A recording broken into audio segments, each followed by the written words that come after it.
Hello cả nhà, chào mừng mọi người đến với bài số 20 và đây gần như là bài cuối cùng rồi. Và ngày hôm nay chúng ta sẽ tìm cái sự khác biệt giữa band 5.5, 6, 6.5, 7, 7.5, 8 luôn đúng không?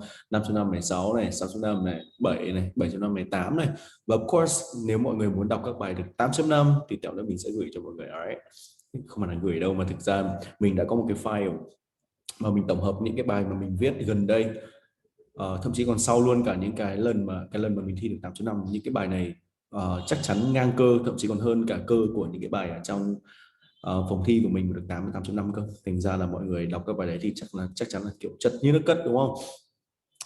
Còn bài của 5.5 thì trông sẽ như nào? Ok, thì hôm nay mình sẽ phân tích kỹ cái sự khác biệt dựa trên các cái bài thật của học sinh, chính học sinh của mình viết. Thực ra mình không thể viết được để nó sai đến cái mức như thế này, mình nói thật, bởi vì mình cố gắng viết bài 5.5 cũng rất là khó để tưởng tượng ra viết nó sẽ như thế nào. Nhưng học sinh của mình viết thì hiểu không? Mình sẽ đi qua từng các bài một nhé, từ những bạn chưa được ok lắm đến những bạn mà được khoảng tầm 8.0 rồi. Ok, nói chung khi mọi người gửi bài cho mình, mọi người cũng sẽ được chữa những bài kiểu như này. Anyway, so đề bài nhé. It is better for people to be unemployed than people to be employed but they do not enjoy the job. Do you agree or disagree? So đây là cái đề. Well, some people think that it is better for people to be employed but they do not enjoy the job. In my opinion, I disagree with this view. Okay. Thì ở trong đây mọi người sẽ thấy cái cách paraphrase, các bạn sẽ thêm về some people think that is okay, right? It is better. Đó. Thì chỗ này bạn lặp nguyên for people to be unemployed, for people to be unemployed, but they do not enjoy the job, đúng không? But they do not enjoy the job. Về cơ bản á, thì gần như lặp hết các cái wording ở trên đề bài. Đọc đến đây thì mình là giám khảo, mình sẽ nghe vẻ 5 đến 6 điểm cho tự vở. Ok. Thực ra đương nhiên phải đọc cả bài thì mới biết được, nhưng mà cái ấn tượng đầu tiên của mình á, khi mình đọc bài này mình sẽ thấy cái range của từ vựng rất là kém. Chính xác ok đúng không, bởi vì copy nguyên của trên đề bài xuống mà. Ok, và những cái từ mà copy nguyên như này xuống á, sẽ bị tính là không, bị trừ đi, coi như là không tính ở trong bài. Nhất là ngay trên mở bài ấy, nó sẽ thể hiện ra cái sự thiếu về từ vựng. Thì nếu bài này mà khoảng tầm 250 từ mình sẽ bị trừ hết độ chục từ ở đây đi, và có thể sẽ bị trừ thêm điểm phần làm nhiệm vụ đấy. So, in my opinion, I disagree with this view. Nói chung biết đơn giản như này không sao, ok, không vấn đề gì cả. On the one hand, the causes of the setback of unemployment. Where is the verb, đúng không? Đây là sai rất là nghiêm trọng này. Thiếu mất cái động từ. Firstly, the unemployed could not earn money on their own. Nói chung câu này ok đúng không? Không vấn đề gì cả, nhưng mà dùng the unemployed thì ok, còn nếu dùng unemployed thì phải là đi với people thì bỏ the đi. So, for example, they are mature but they cannot take care of themselves because they don't have money. Câu này liên quan gì đâu, đúng không? Nó vẫn là không thể kiếm được tiền dựa trên chính bản thân mình, đúng không? Thì đây chính là cái ý ở trên này luôn đấy. Không khác một tí thì tí nào luôn. Chẳng đi sâu được vào mấy luôn đấy. Và như kiểu they are mature thì sao, đúng không? Đâu có ảnh hưởng gì đâu. Kiểu chỉ cần đơn giản đấy chính là nối hai câu này vào với nhau, and they are hoặc and are a burden to the government là ok, đúng không? Thì đây là cái typical mistake của các bạn được 6 điểm, 5 điểm đến 6 điểm phần hoàn thành nhiệm vụ. Đấy chính là mọi người có đưa ra ý kiến khá là liên quan này, đúng không? Nhưng mà support nó không được tốt. Mình support nhưng nó không có support được ấy. Nếu viết xong nó vẫn gần như là chỉ cái câu ở trên luôn. Đấy là kiểu của 6 điểm. Còn 7 điểm thì nó phải trôi rồi. Ok. Tiếp theo, secondly, the lack of experience in some jobs. Lại tiếp tục, where is the verb, đúng không? Where is the verb? Tiếp tục sai ngữ pháp, thì mọi người sẽ thấy kiểu của những bài 5 điểm về ngữ pháp ấy, nó sẽ sai dọc bài, nó sẽ dọc luôn cả bài ấy. Câu này có lỗi này, đúng không? Câu này không có lỗi nhưng câu này có lỗi tiếp này. For example, unemployed people don't have chances to practice skills on work, not really on work, đúng không? Practice their skills, well, probably when like those who are working, kiểu như vậy thì được. Nói chung là skills on work là cái gì? Đây là kiểu sai, tương đối là khó hiểu rồi, đúng không? There are difficult They are phải difficulty đúng không? Tiếp tục chỗ này. They nó phải they are difficult to find a job, cho nên there are là difficulties cơ. Nhưng mà anyway, chỗ này là tiếp tục sai, làm cho nó hơi khó hiểu một tí. When you don't have a good CV, like experience on work. Vẫn còn viết tắt rất là nhiều đấy. Nói chung 6 điểm viết tắt này không sao đúng không? Mình kiểu cái style nó sẽ tính từ 7 trở lên, còn 6 điểm thì không vấn đề gì lắm. When you này đó. Cái này 5-6 điểm không sao lắm đâu, nhưng mà cái chữ you này thì mọi người nên tránh một tí. Nếu mọi người ơi em khoảng tầm 7, 7 rưỡi, 8 các kiểu, thì ở trong đây mọi người sẽ they are difficult. It is difficult for them to find a job when they ở đây thì chỗ này phải là they đúng không? When they don't have a good CV, like experience on work. Like experience on work là cái gì đúng không? Like they don't have much working experience chẳng hạn thì ok hơn. Thì về cơ bản cái chỗ này nó còn sai từ vựng khá là ngô nghê nhưng đọc xong vẫn hiểu đúng không? Không vấn đề gì mấy. On the one hand, it is better for people to be employed, but they do not enjoy the job more than people who are unemployed. Hơi bị lòng vòng đúng không? It is better for people to be employed, but they do not enjoy the job. Thế thôi, chấm. Hoặc là rather than đúng không? Nhưng mà anyway, tốt nhất là không cần cái đuôi sau này nó hơi mệt mỏi. Firstly, people earn money from the job they don't like. Maybe the job from the job that they don't like. Cho nên ok. If people have jobs, these jobs help them to afford every spending. Tiếp tục, nói chung là vẫn đủ hiểu đúng không? In their life, although they do not like their job, they may make money firstly and then find a new job. Sẽ còn từ S này. They light, tại sao lại light này đúng không? When they have financial, what financial? Đấy mình vẫn hiểu đúng không? Tiền đúng không? Thì mình phải dùng nó have financial means, hoặc là the means, the financial means, have money các kiểu. Secondly, a long time to work, jobs gì đó they do not like. Well, sai ngữ pháp điên đảo đúng không?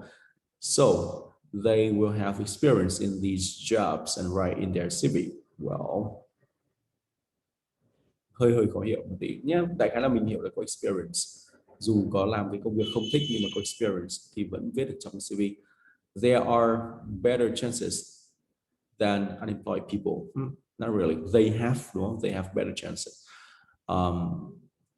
of gaining a new job, of finding a new job than unemployed people. Okay. Although some people don't like their jobs before, they cannot. Nói chung cái chỗ này lỗi sai kiểu này không sao lắm. That these jobs give them knowledge in some industries. Wow, hơi lòng vòng đúng không? Về cơ bản đấy bạn ấy chốt lại. So it's true that finding jobs we don't like is better. Đâu phải finding đâu, working mà đúng không? Is better than being, nó phải song song đúng không? So, being unemployed. So mọi người sẽ thấy ở trong đây bài này với cái bài như này, nói chung bạn ấy viết được đâu đấy khoảng tầm 250 từ gì đấy đấy, cũng không đến mức bị trừ điểm do cái phần hoàn thành nhiệm vụ. Nói chung phần hoàn thành nhiệm vụ của bạn ấy nói vẫn liên quan khá là nhiều, nói chung các ideas vẫn liên quan, có cái nó không được phát triển tốt thôi. Thì người cơ bản bạn sẽ 6 điểm phần hoàn thành nhiệm vụ này. Phần mạch lạc gắn kết basically nó cũng sẽ không vấn đề gì lắm, vẫn còn sai khá là nhiều, nhưng mà vâng, CC bạn ấy sẽ được 6 nốt. Nhưng mà cái phần từ vựng của bạn ấy sẽ được dễ tính, thì nói chung là mình sẽ cho 5 điểm. Có người dễ tính may ra người ta cho 6, nhưng mà vẫn có những cái chỗ làm cho mình hơi khó hiểu. Grammar, nói chung đọc xong thì nói chung cũng có những nhiều lỗi sai, nhưng sai hẳn đến mức không hiểu hẳn thì cũng không nhiều đúng không? Nó sẽ từ 5 đến 6. Đọc về cơ bản thì bạn ấy sẽ 5.5. Nói chung 5.5 rất là dễ đúng không? Mọi người thấy bài đỏ lòm xong rồi xanh bảy sắc cầu vồng luôn, vẫn được 5.5 bình thường. Về cơ bản là bạn có trả lời này đúng không? Cái quan trọng nhất là cái điểm hoàn thành nhiệm vụ của bạn ấy, đấy chính là bạn ấy có trả lời những cái thứ ở trong đề bài này. Ok. Well, yeah, so that's it. Chúng ta chuyển sang bài tiếp theo nhé. Để xem bài được 6 điểm trông sẽ như nào. So, đây là bài được 6 điểm, chính cái chủ đề đấy luôn. So everyone sometimes has to make a hard decision in their life, such as about their career. Well, so mọi người nhớ dùng suggest là người ta hay đi dùng sau danh từ số nhiều để như kiểu lấy ví dụ cho nó, chứ không dùng a hard decisions, là make hard decisions. Nhưng mà câu này chẳng liên quan lắm, hoàn toàn không liên quan hoàn toàn đến cái chủ đề này á, bỏ đi chẳng sao, mình gạch luôn. So it is thought that working for a favorite job, mình không dùng working for a job đúng không? Working a job, working a favorite job, như bài này đâu phải về favorite đâu đúng không? Chỉ có cái là không làm những thứ mà mình không thích thôi, chứ không phải là favorite. It's more important than being employed or not. Well, chỗ này that ở trong đây nó không đi với or not này đúng không? Mình phải whether đi mới đi với or not, thì đây là sang ngữ pháp này.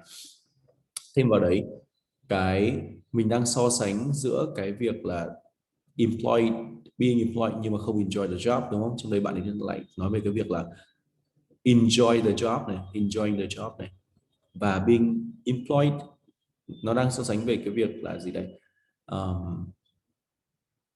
Có công việc và làm việc mà mình thích, nói chung là không phải đúng không? Nó phải là không có công việc và làm việc mình không thích. Đó, nên đây it's not the topic đúng không? So I partly agree with this school of thought. Câu này hai câu đơn cạnh nhau. In this essay, I will present reasons for my opinion. Nói chung những câu này không sao, nên nối nó vào and, okay? Pursuing a job we love, being right or wrong depends on each person's situation. Well, tại sao being right or wrong ở đây đúng không? Và nhất là không phải pursuing a job we love. Bạn ấy không nhất phải love cái job đấy, chỉ not really enjoy cái đấy mà thôi. On one hand, mình không dùng on one hand, mình dùng on the one hand. Nhưng mà bạn ấy sai theo kiểu sai vẫn hiểu rất là dễ đúng không? For people who, đây mọi người sẽ thấy dùng được khá nhiều mệnh đề rồi này. For people who do not have financial pressure, they, đúng không? For people, for danh từ này, who được bổ nghĩa cho danh từ ok đúng không? They definitely can choose any job they want, any job that they want đúng không? Nói chung ngữ pháp on point phết đúng không? Nhưng mà not really any job. Đây là cái lỗi về generalization. Mình có nói về cái việc là kiểu quy chụp đúng không? In general, everyone, lại tiếp tục quy chụp tiếp này, has to work because they need money to live. Thus, people who have a lot of money are able to get a job, not really get a job. Xong là tiếp theo lại, chỗ này không được nối với nhau một cách đầy đủ đúng không? Không thể nối nhau với nó phải đâu. They just work to pursue their passion. People who have a lot of money, đây chỗ này sẽ có thể như này bỏ đi đúng không? Can work to pursue their passion cũng được. Nói chung thực ra mình vẫn hiểu, không sao cả. As a result, for those people, enjoying the job is more important. If they do not have interest in it, they would rather stay at home. It's okay đúng không? Các cái nói chung cái ideas khá là sufficient, nó đủ để đưa ra cái lập luận đúng không? Nhưng mà nó hơi bị quy chụp một tí. On với cả không được kiểu phát triển một cách đủ lắm, nghe nó không được thuyết phục lắm đúng không? So on the other hand, most people are not rich and have to work. Okay? In contrast to those people aforementioned, mình không dùng này để ngữ pháp sai đúng không?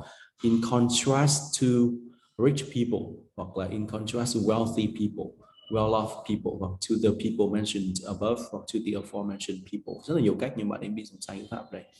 Having enough money to make a living. To make a living chính là có money đúng không? Having enough money thôi. Is the most essential demand. Nói chung cũng ok đúng không? Thực ra dùng từ nó không on point lắm nhưng mà vẫn đủ hiểu thoải mái. So this does not mean that they cannot, phải viết liền vào nha, follow their dreams. Có nhiều dreams mà đúng không? Sao lại không được nối với nhau một cách tốt này? Đó. Đây là cái lỗi rất typical của 6 điểm. They certainly can, but not in every case. For example, the requirements of jobs are too high for them. Xong lại không được nối với nhau tiếp này. After putting a lot of effort, they are still not able to do it. Gì nữa thì mới dây chứ đúng không? Đây là cái lỗi super phổ biến. Đấy là lý do mà mình cover cái lỗi này rất là kiểu extensively ở trong cái khóa ngữ pháp. Okay. to get a stable.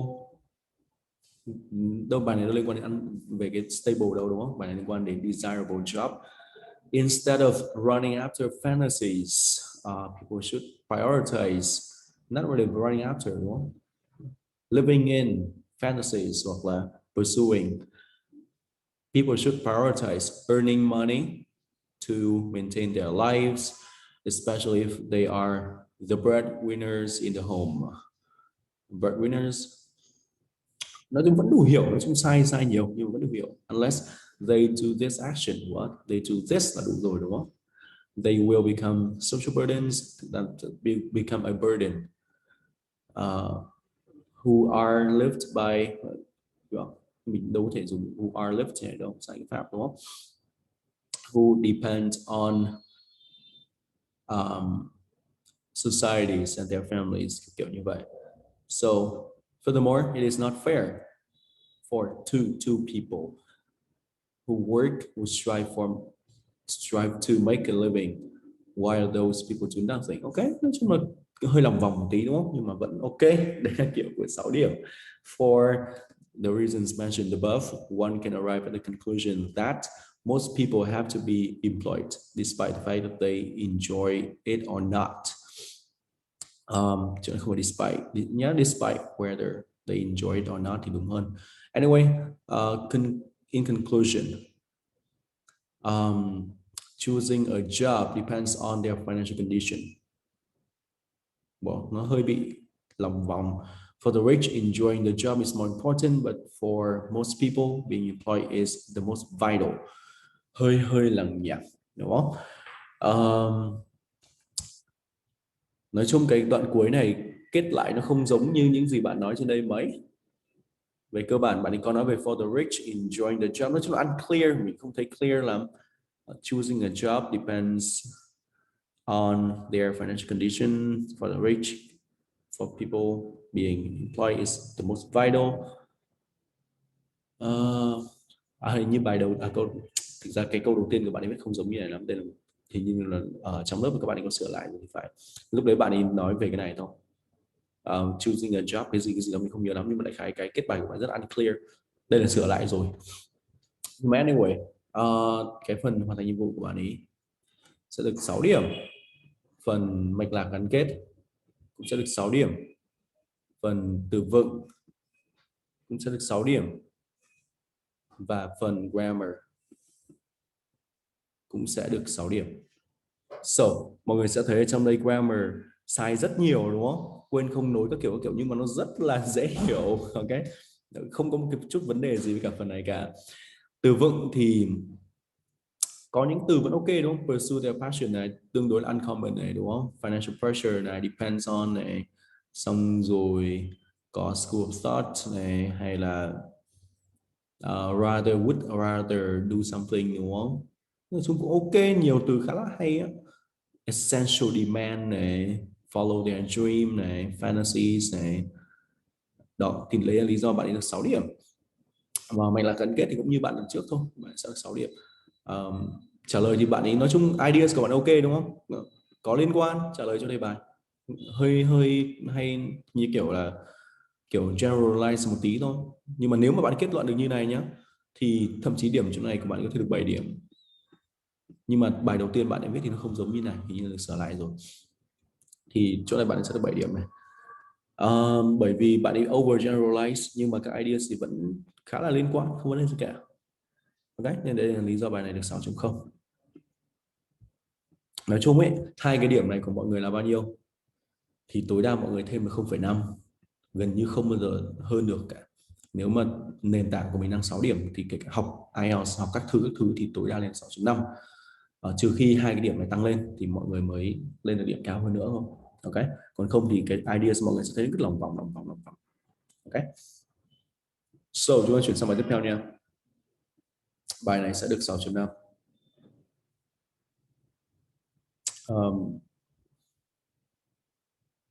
So here, mọi người sẽ thấy ở trong đây có đề bài, đấy chính là medical research is essentially to improve health and deal with diseases. Who do you think should fund these researches? research. Mình không thích chữ researchers mấy. Private companies, individuals or the government. Well, whether medical studies into health, nói chung studies into khá là chuẩn đúng không? And treatments of kiểu cái element này á, mọi người sẽ thấy nó chính là cái into health này.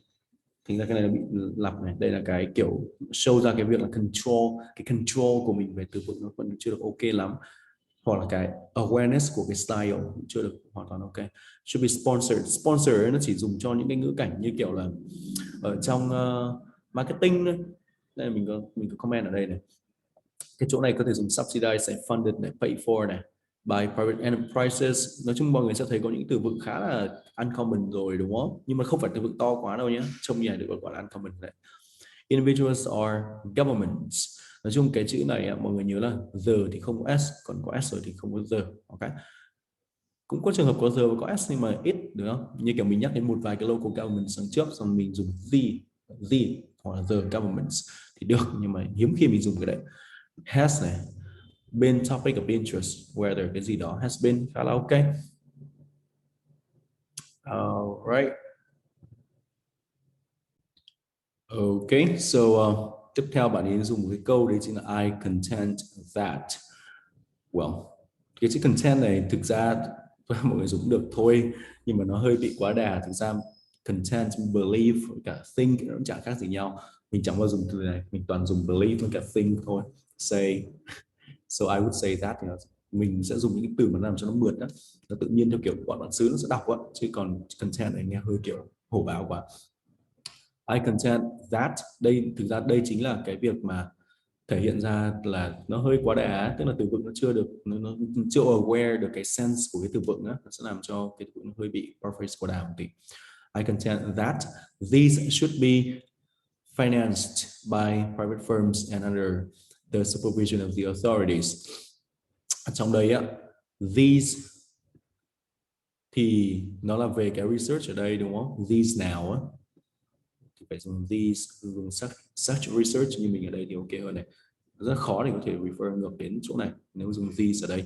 These này có thể là cái này, these có thể là cái này, cũng có thể là cái này. Nói chung là nó hơi bị khó, để cho nên nó là unclear referencing. Có một lỗi như này không sao, nhưng mà 2-3 lỗi một cái là thôi xuống 6 điểm phần hoàn thành nhiệm vụ luôn, 6 điểm phần mạch lạc gắn kết luôn.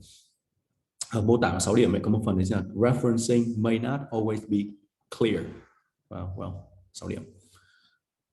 There are compelling reasons why individual firms, private firms should conduct medical research by their financial resources. Hơi lằng nhằng đúng không? Nó đã conduct cái này rồi thì bỏ cái này đi được này. Hơi lằng nhằng. One rationale is the efficiency of the projects themselves. Mọi người sẽ thấy là từ vựng dùng mượt hơn hai bài trước rất là nhiều rồi đúng không? Almost all medical companies are for-profit parties whose, chỗ này phải phẩy này, đã là for profit rồi thì công ty nào chẳng là cái whose ultimate goal is their bottom line, hoặc bottom line nó bắt đầu tương đối là informal rồi này, tức là cái sense của mọi người thấy là chỗ này nó hơi bị formal quá này, overly formal, đây là super informal. Thường sẽ là whose goal is to maximize their profits chẳng hạn, mình sẽ bỏ cái này đi, tức là medical companies often try to maximize their profits thì ok.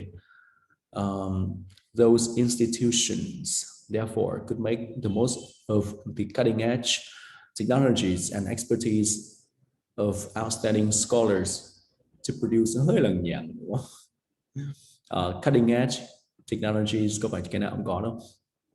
Expertise of outstanding scholars có phải chỗ nào cũng có cái này đâu. To produce medications and medical treatments swiftly and efficiently. Swiftly này, efficiently nó là vừa nhanh vừa kiểu, đây có nghĩa là fast và effectively.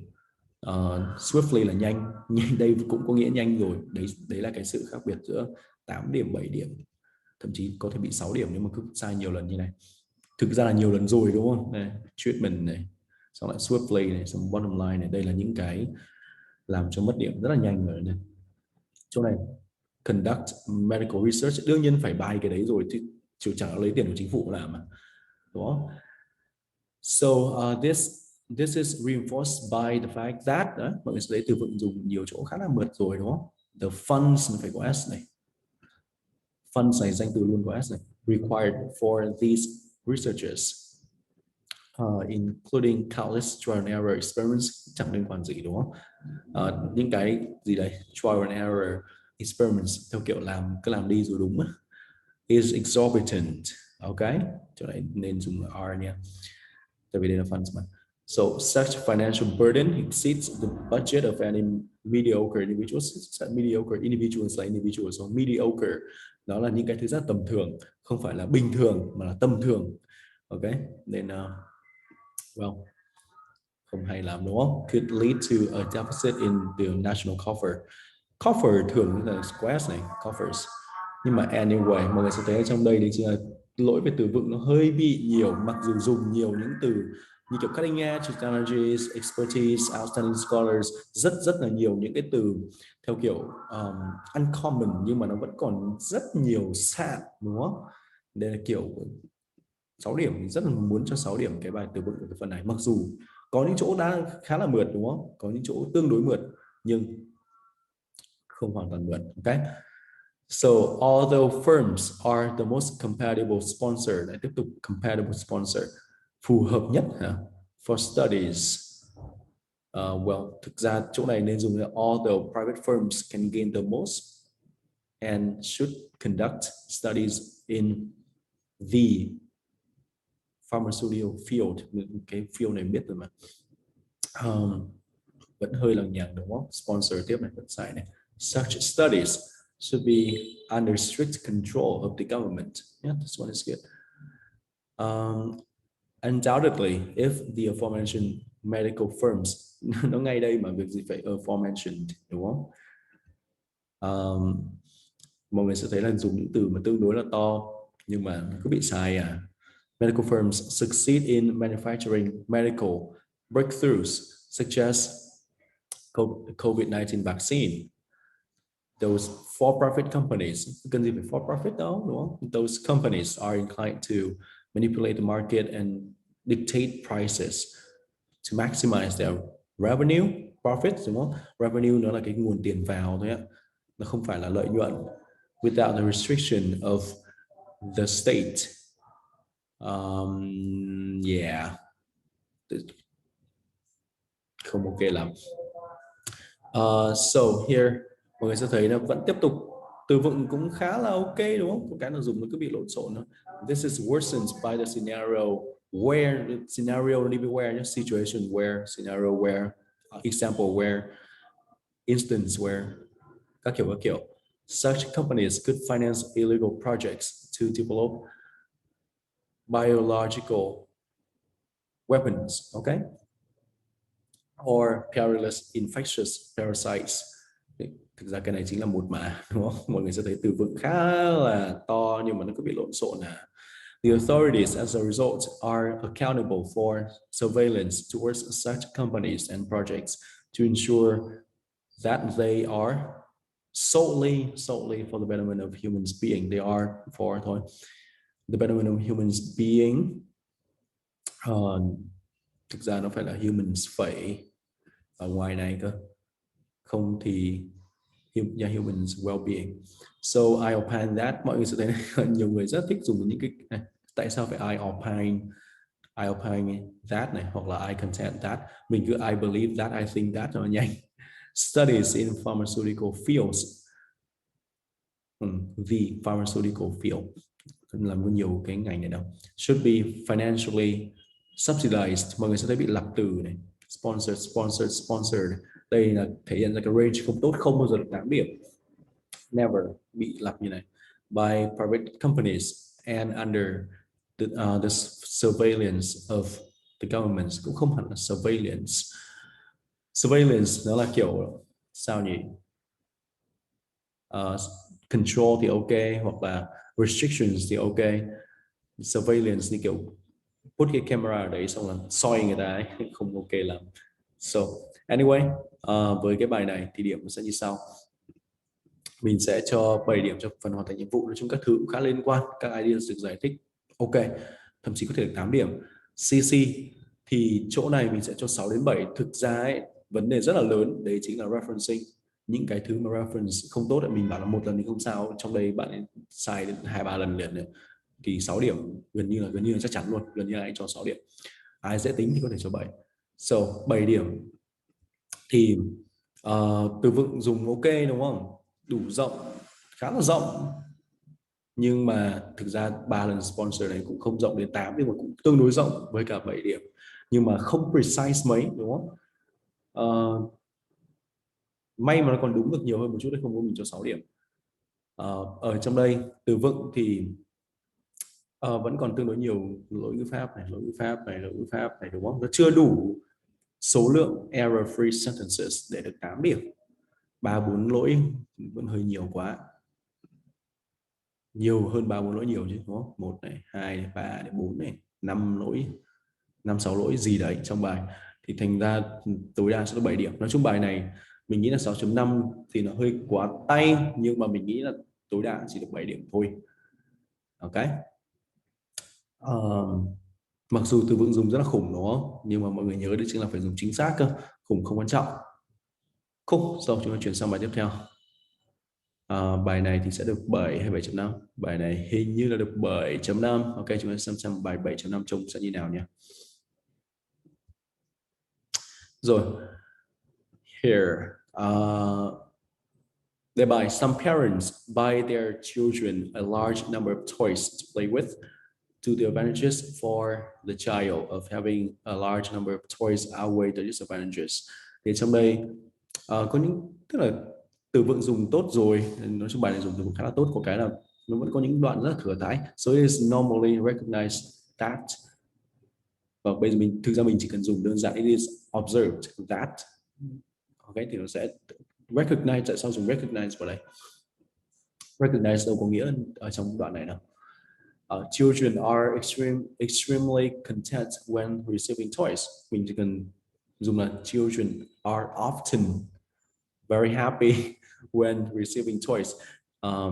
Content này nó theo kiểu là mình phải hoàn thành làm cái gì đó ấy, xong là mình cảm thấy nó rất là hài lòng ấy, thì mình dùng chữ content, nên từ vựng dùng hơi bị lạc tẹo chỗ này.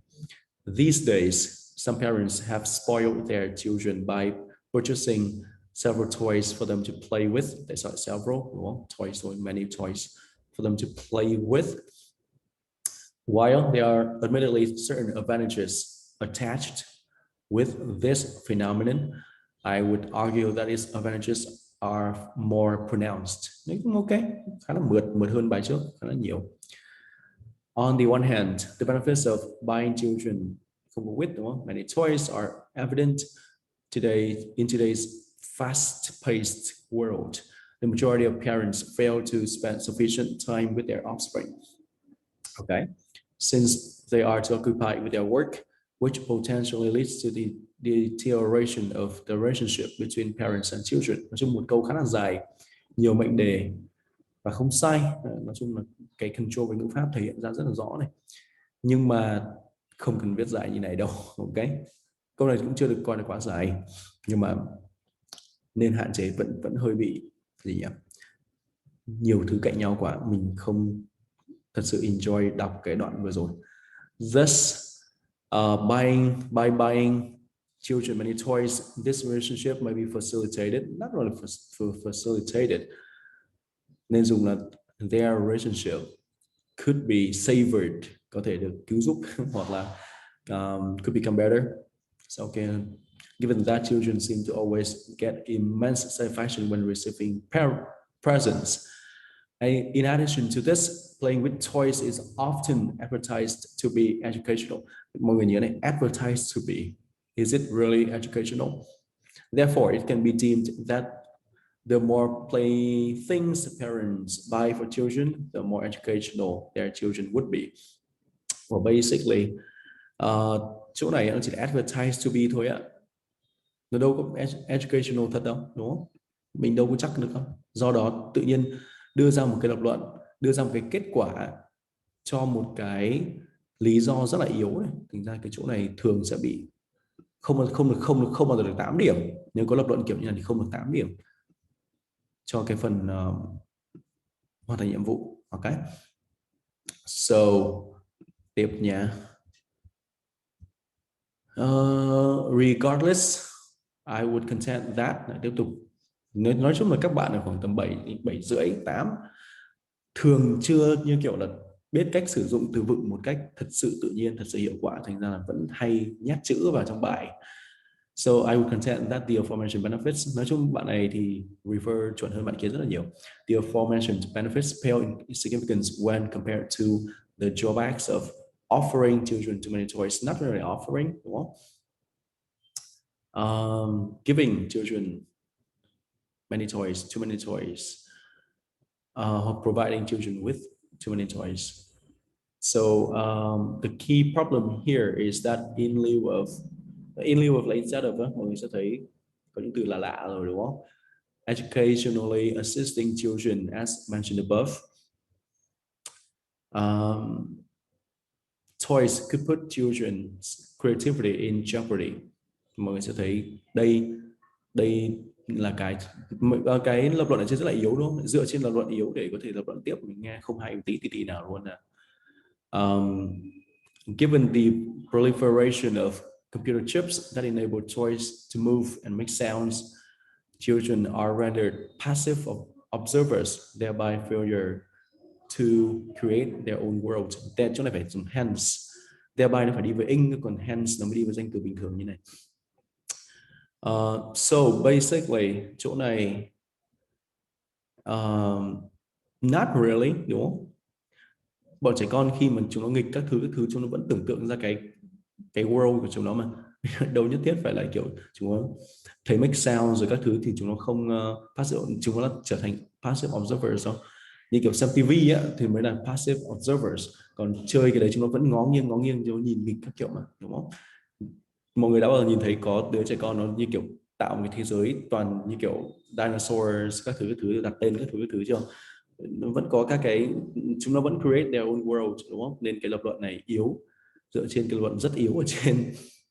So this is compounded by the fact that purchasing excessive toys for children may foster a sense of depreciation among this group, since they may take all of the toys bought for granted. Okay. In short, on a grand scale, such an action is likely a precursor to uncreative and ungrateful generations. Hơi bị kinh khủng quá. Draw một cái kết quả dựa trên một cái lập luận rất là không ok, đúng không? So in conclusion, although buying an inordinate, nhiều này, hơi quá đà. An inordinate number of toys for children might be beneficial to a certain extent. I would argue that such advantages are eclipsed by the glaring drawbacks. Mọi người sẽ thấy có rất nhiều các từ lạ rồi, đúng không? Nhưng mà không cần thiết đâu, including undermining children's creativity and instilling in them a depreciating attitude. Với bài này thì mình sẽ chấm bạn ấy như sau. Ở trong đây từ vựng phân hoàn thành nhiệm vụ thì 7 điểm do cái lập luận rất là yếu. CC thì mượt, đúng không? Bạn ấy viết nối các câu rất ok, refer các thứ chuẩn. Chỗ này mình thực ra mình ở trong xong chỗ này actually mình sẽ give bạn ấy 7 điểm ở đây. Grammar thì khá là chuẩn, không có lỗi mấy. Nói chung bài này thì sẽ được 7.5. Đây chính là một bài 7.5. Ok, chúng ta xem một bài 8 trông sẽ như nào. Đây phải bài 8. No, đây là bài 6.5 à. Mình nhầm chỗ đấy. So đây là bài 8. Right, so many people living in cities these days do not get enough physical exercise. What are the causes of this and what are the solutions, đúng không? So there's no denying that, along with the average development of society, nói chung mượt phết này, đúng không? People's lifestyles have shifted radically. Nice. One of the most noticeable changes can be observed in the inadequacy of physical exercise that city dwellers get. Okay. This essay aims to demonstrate the key factors behind this phenomenon before suggesting certain feasible measures to increase physical activities of those living in cities, mọi người sẽ physical activities, physical exercise, khá là ok đúng không? Nhưng mà increase thì nên dùng là increase cái levels, mình không dùng increase physical activities, mình sẽ encourage người ta do more physical activities, cho nên mình sẽ dùng chữ level, đúng không? Nói chung cái mở bài ok, không vấn đề gì đúng không, cũng khá là mượt, không sao cả. Nhưng mà thực ra cái cách viết theo kiểu this essay aims to mình không thích lắm. Mình viết toàn I với cả me với cả my, không có me nhưng mà I với my rất là nhiều, my opinion, in my opinion các kiểu, so I believe các kiểu. The bulk of city residents fail to, chỉ dùng a large number of thôi, hơi bị quá đà. Fail to get enough physical exercise as they are too occupied with their work and study. Nó rất đơn giản thế thôi, đúng không? Nice. As inordinate importance is attached to the attainment of wealth and social hierarchy in many societies. Social hierarchies. Trong đây chỉ dùng social status thôi.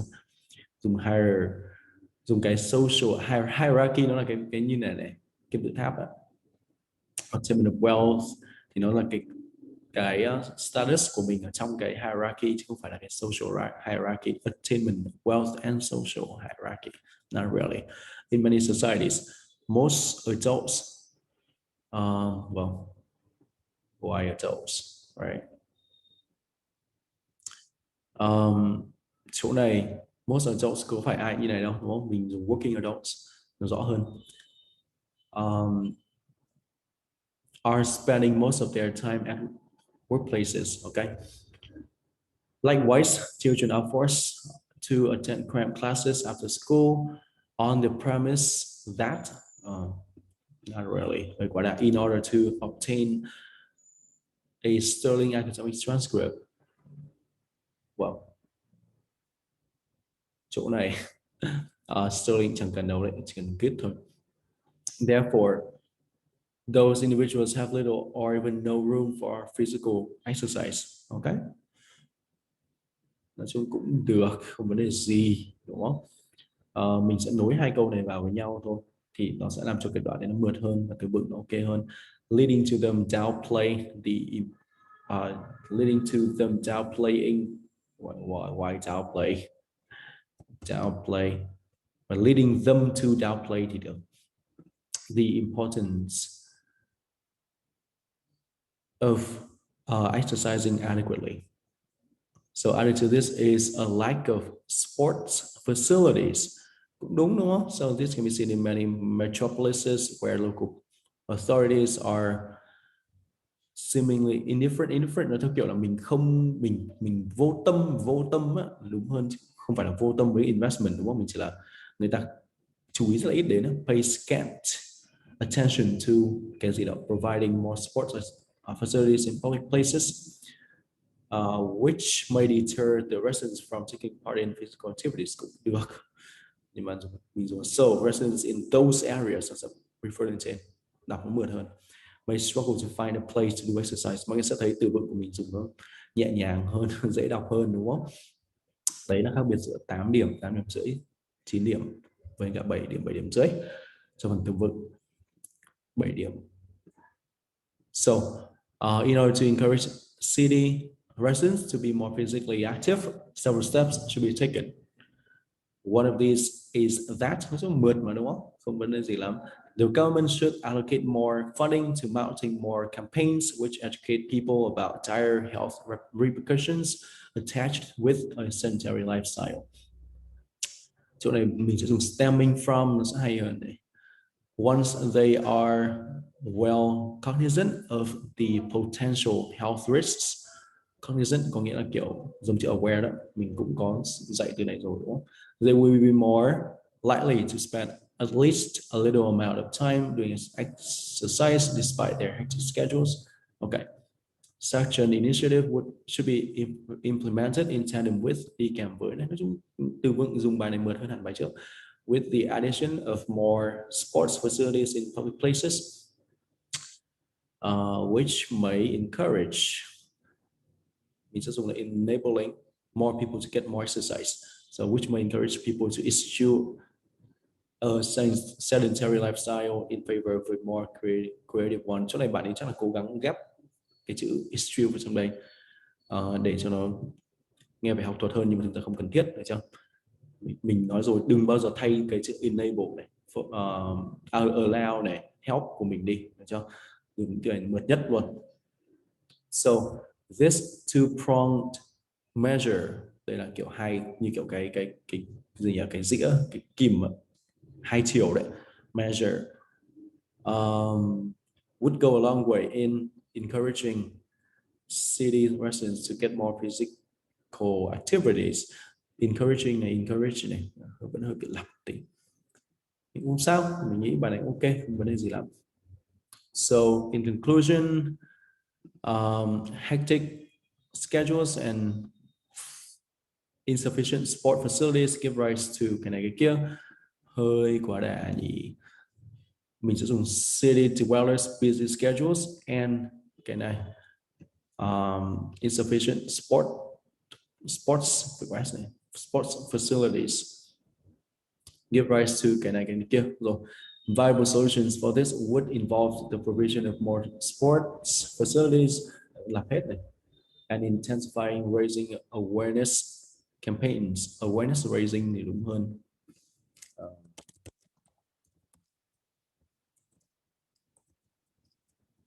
Raising campaigns nhé. Về cơ bản thì bài này sẽ như sau. Để hoàn thành nhiệm vụ thì sẽ được 8 điểm. Còn lý do không được 9 là bởi vì cái từ vựng nó vẫn còn chưa được on point lắm, thành ra là cái lập luận chưa được clear. 8 điểm thì mọi người sẽ thấy bị lặp từ một chút, nó sẽ làm mất đi cái mạch của bài, nó vẫn làm cho mình chú ý là lặp hết này, thấy chưa? Thì nó làm cho the reader pay attention a little. Nó nói chung bạn ấy dùng tốt được cái phần như kiểu this such, mọi người nhớ những cái kim khâu bao mình bảo đúng không? Kim khâu. Nói chung cái range của bài này ok, accuracy đủ để có thể được 8 điểm, nhưng rất xa from 9 điểm. Grammar thì không sai mấy, 9 điểm. Nói chung bài này thì overall 8 điểm. Vẫn còn tương đối nhiều lỗi về cái việc là sử dụng từ vựng chưa được mượt, đúng không? Ở trong bài có 8 điểm, nhưng không sao, ok. 9 điểm thì nó yêu cầu hơi nhiều hơn một chút. Alright, so that's it. Thế thôi.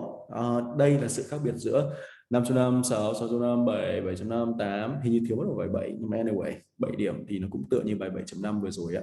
Có cái là cái referencing có thể là không mượt bằng này, hay là cái ngữ pháp có thể bị sai nhiều hơn một tí thôi. Còn về cơ bản trông như nhau. Ok, nhất là về từ vựng dùng nó vẫn sẽ hơi bị quá đà một tí. Cái bài vừa rồi, cái bài cũng có một bài 6.5 đến 7 đấy, tức là bài đấy sẽ sử dụng học 7, mọi người sẽ thấy là bài của 7 điểm dùng trùng rất là kinh khủng. Còn bài của 8 điểm thì nó sẽ đỡ hơn một tí, đúng không? Nhưng như bài này là dùng từ vựng vẫn còn hơi bị quá đà một tí. Bây giờ mình sẽ share sang cái bài mà được 8.5 được 9. Anyway thôi thì mình chẳng làm cái phần đấy nữa, bởi vì tất cả các bài mà mọi người đọc ở trong cái bài mẫu của mình ở trong cái khóa này thì đều được 8.5 9 hết. Ngoài ra thì đây là các bài ở trong cái file mà mình sẽ gửi cho mọi người nhé. Có một file model answers của các bài của mình viết ấy. Thì mọi người sẽ đọc các bài trong đây thì chắc chắn những bài này sẽ 8 đến 8 rưỡi, thậm chí là 9, chắc chắn luôn, bởi vì đây là những bài mình viết ở nhà, nó sẽ hay hơn cả những bài mình viết trong phòng thi rất là nhiều.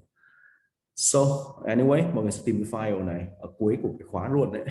Mình nhớ không nhầm là lesson 23 thì phải.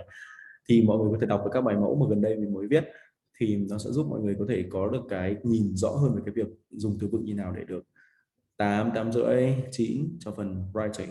Ok. So bye bye cả nhà.